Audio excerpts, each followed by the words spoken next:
I guess make the most of your time that you've got there, because you don't necessarily know when you might get sent home early on a plane. I was out.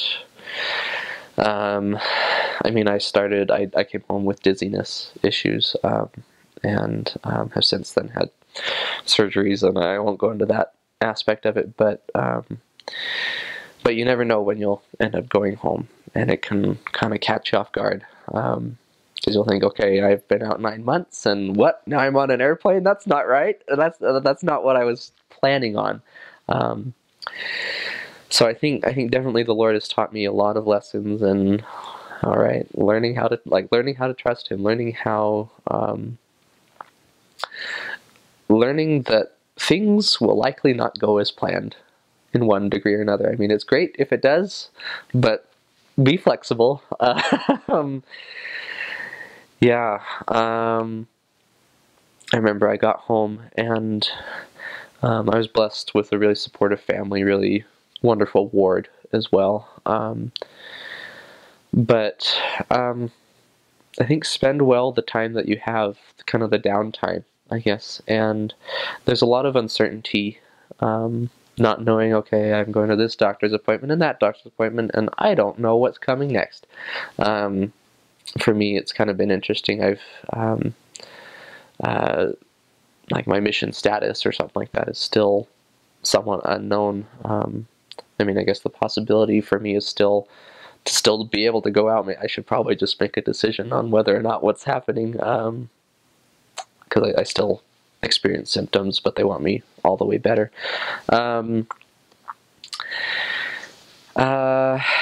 But yeah, and serving in the temple really was a blessing to me, and I think that was an added blessing, giving me something more that I could do. But yeah, I think just stay close to your family, stay close to the Lord, is the best advice I think I can give. Make sure to read your scriptures. Keep studying, preach my gospel. It will still bless your life, even though you may not be serving.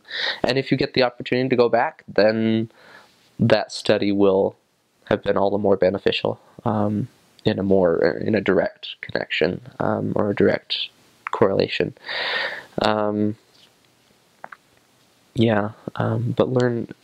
trusting the Lord is perhaps the biggest lesson that I've learned, and I'm still learning. I think we all have to learn that in some way or another. And if you get sent home early and aren't able to go back, I remember my grandma, my aunt, she'd gone down to Brazil on a mission, and had a number of medical problems as a result of that. And when she was coming home, my grandma was told by I think it was either the bishop or the stake president or something like that, and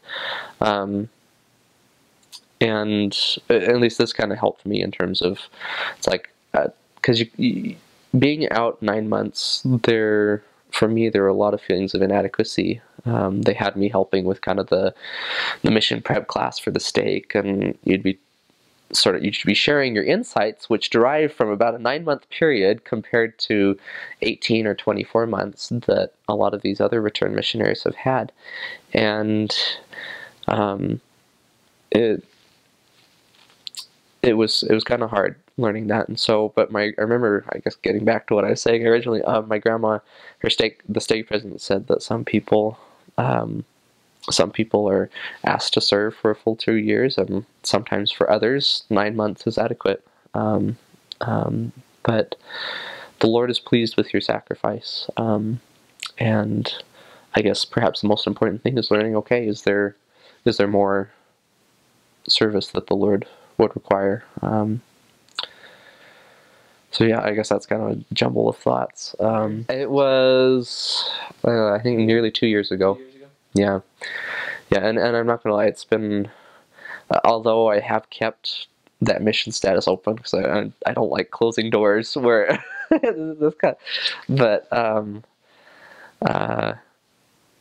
it does kind of get harder to seriously consider the possibility of going back the longer you are away from it, if that makes sense. So I don't know, I guess my case is still undetermined as of now, but it's kind of weird. So